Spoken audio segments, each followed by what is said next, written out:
La Facultad de Estudios Sociales y del Trabajo colabora en la tercera semana de Japón en Málaga.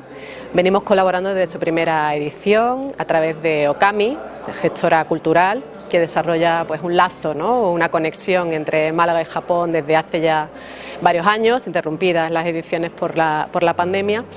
Pero en la Facultad de Estudios Sociales y del Trabajo se imparte el grado de Estudios de Asia Oriental, con lo cual la semana fundamentalmente nos ayuda en primer lugar a difundir nuestros estudios, ¿no? a la sociedad malagueña y por extensión pues, a la sociedad en general, y también pues, es nuestra manera de contribuir también al gran interés, ¿no? que existe entre la sociedad malagueña por Japón. Nosotros aportamos pues, la parte fundamentalmente académica, ¿no? de debate académico, de puesta en común, porque hay por supuesto conexiones y temas muy de interés, ¿no? y de intercambio. Japón es un país muy avanzado, al igual que España también, pero siempre es una referencia, ¿no? Por ejemplo en materia de innovación tecnológica, la sociedad 5.0, por ejemplo, como concepto de los más recientes, ¿no? que se han incorporado al debate, o temas por supuesto de ámbito político, pues también, ¿no? dentro de esas líneas, ¿no? de debate que se van a incorporar en esta perspectiva académica. Y también pues desarrollamos en otras ocasiones, otras ediciones, hemos tenido talleres de cocina, de sushi, hemos tenido talleres diversos. En esta ocasión será relacionado con el tinte de los tejidos, ¿no? y demás. Pues bueno, se realizarán también demostraciones más desde una perspectiva cultural, porque es importante, ¿no? Hay que avanzar en ese conocimiento mutuo, conocimiento, intercambio entre culturas, avanzando entre todos hacia una cultura de paz.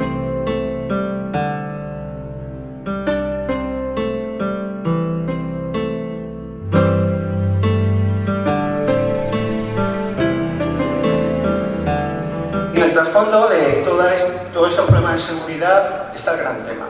Y el gran tema es la rivalidad entre China y Estados Unidos. Es una transición hegemónica del libro, lo que ocurre es que no habíamos vivido ninguna desde finales del siglo XIX, y esa transición hegemónica o transición de poder, popularmente hoy se conoce también como la trampa de Tucídides. Es una cuestión estructural. La competición, la rivalidad es inevitable, el conflicto no tiene por qué serlo, pero la balanza cada vez más inclina hacia la rivalidad que hacia la cooperación entre los dos gigantes. Los europeos tenemos que ser conscientes de lo que está en juego. En la cumbre de la OTAN, que será en Madrid en junio, por primera vez un concepto estratégico de la Alianza Atlántica se referirá a China, y quizá la reacción a la propia guerra de Ucrania hará que sí o sí tendremos que ser conscientes de que nuestro escenario estratégico y nuestros intereses y valores no se juegan solo en el viejo continente. La guerra de Ucrania, por tanto, ha transformado los términos del debate y del contexto, pero Asia sigue estando ahí, va a seguir estando ahí.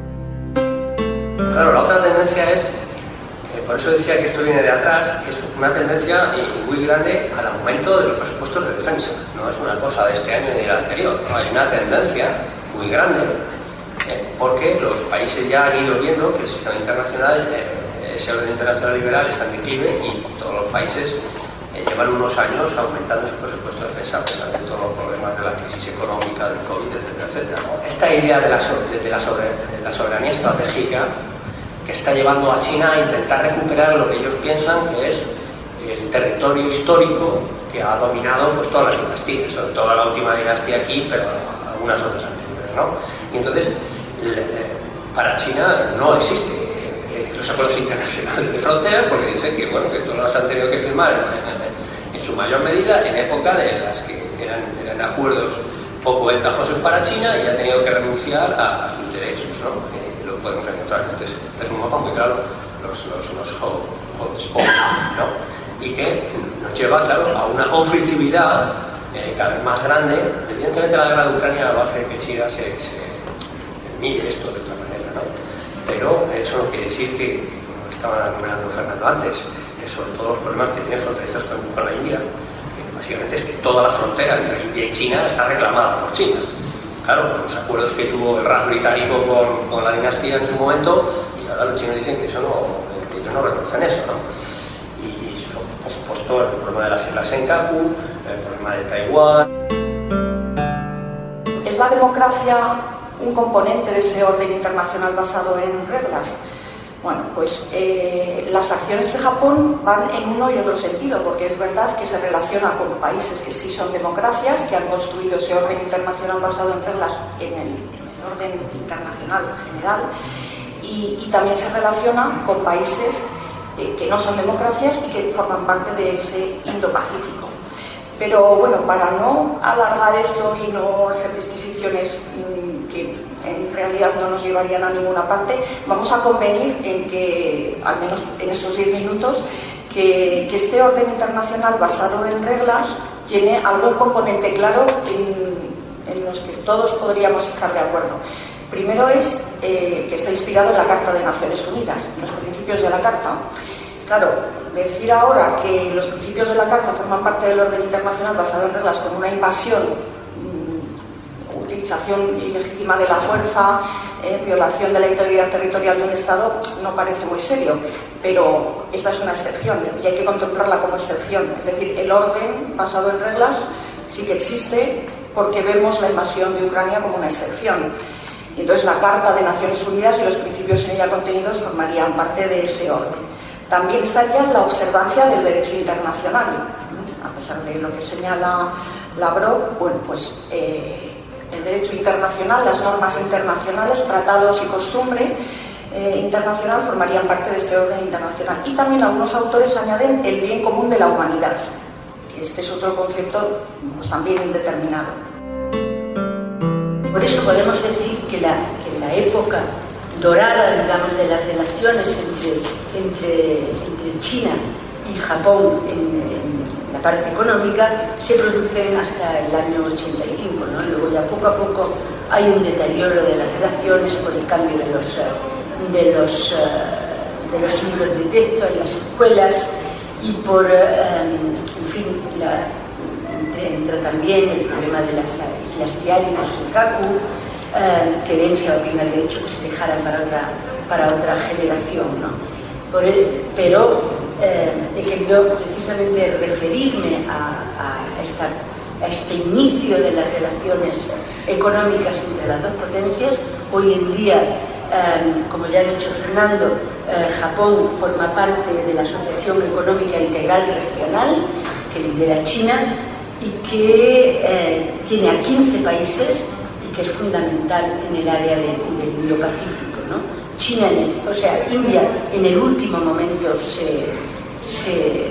no quiso ingresar ahí, en parte porque India estamos viendo cómo su papel también va a intentar volver a ese liderazgo tal vez de los no alineados en un mundo que desgraciadamente se va otra vez volviendo a los bloques, ¿no? Vamos a ver el bloque de Occidente liderado por Estados Unidos, un bloque tal vez oriental, liderado por China, y ese bloque de los no alineados en el que puede estar liderado por India.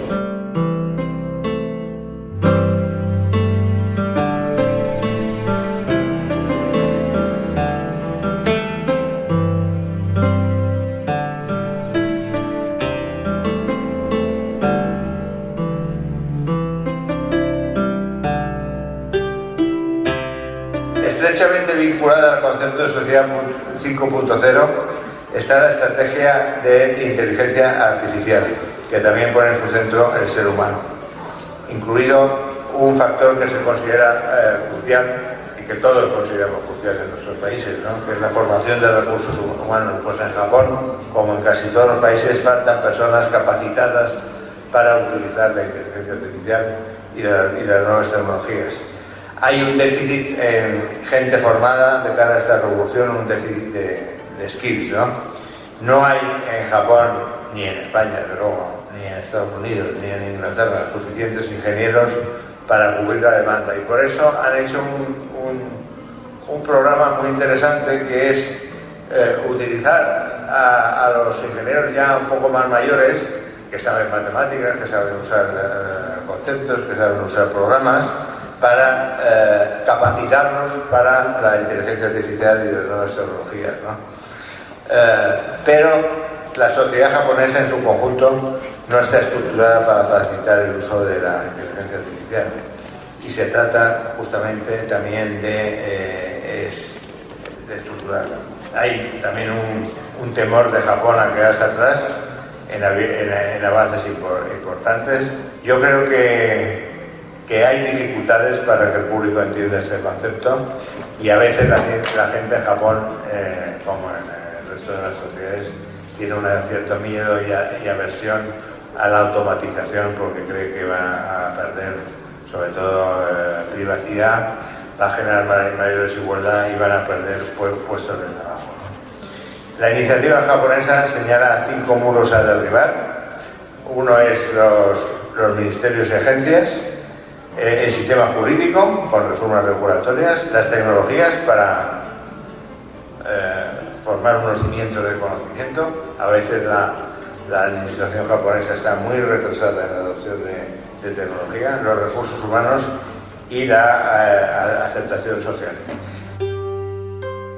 Y los tributos en Japón pues tienen las mismas funciones que en España.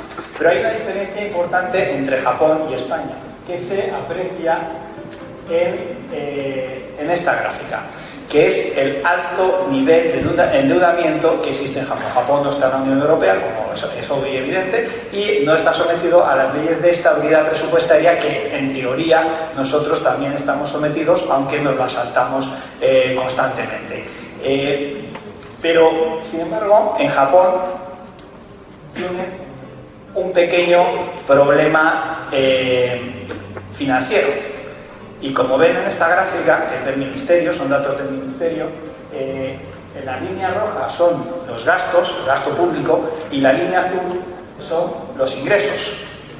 Y como ven, hay un gap, hay un hueco bastante pronunciado, bastante considerable, entre lo que son los gastos y los ingresos públicos. ¿Y eso qué significa? Que ese ingreso se va a tener que rellenar, que solventar con deuda pública, con mayor endeudamiento. Y entonces vamos a la gráfica anterior. Japón tiene más de un 260% de endeudamiento. Y eso llega a un momento en que puede generar un problema.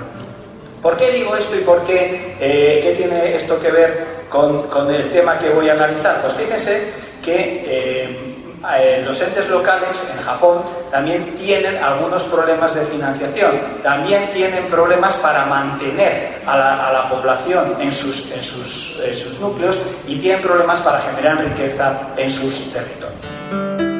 Japón ha construido la idea de un poder suave, no desde las instituciones tradicionales de proyección cultural exterior, como la Japan Foundation, que tiene muchas sedes, sino mediante una colaboración público-privada que se inicia en torno al año, en la primera mitad de los años 2000, y que cristaliza con un proyecto que se llama Cool Japan, que se pone en marcha en el año 2012, que es un proyecto de colaboración público-privada y que da como consecuencia el hecho de que la política cultural de Japón se circunscriba a 3 grandes ejes. Una política cultural interna de construcción de identidad nacional, una política cultural de consolidación de la industria cultural japonesa y tercero, importantísimo, la conciencia de la importancia de la proyección exterior en la consolidación del poder suave japonés en el mundo. Es decir, la idea de que en el mundo tiene que existir un poder cultural japonés y que ese poder cultural japonés se va a proyectar a través de las industrias culturales y creativas, ¿no? Y cómo esas industrias, ese sector económico, va a ser ayudado por las instituciones públicas, el encargado de construir en los últimos 20-25 años esa poderosísima, muy atractiva imagen de Japón en todo el mundo, a través, sobre todo, de 3 grandes industrias: la industria editorial del manga, la industria audiovisual del anime, la industria tecnocomunicacional del videojuego. Como la combinación de esos 3 con el impulso de la financiación del proyecto Cool Japan pone a la cultura japonesa en la situación mundial en la que está ahora mismo.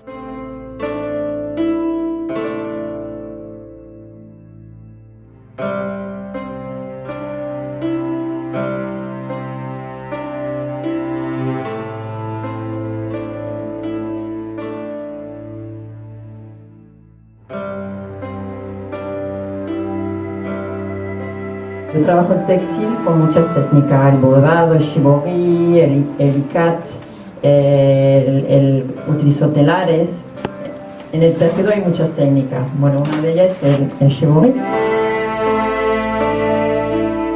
Por ejemplo, el limón, el acidez del limón da más intensidad al color. Y según las graduaciones, por ejemplo, de hierro, el color se va oscureciendo, ¿vale?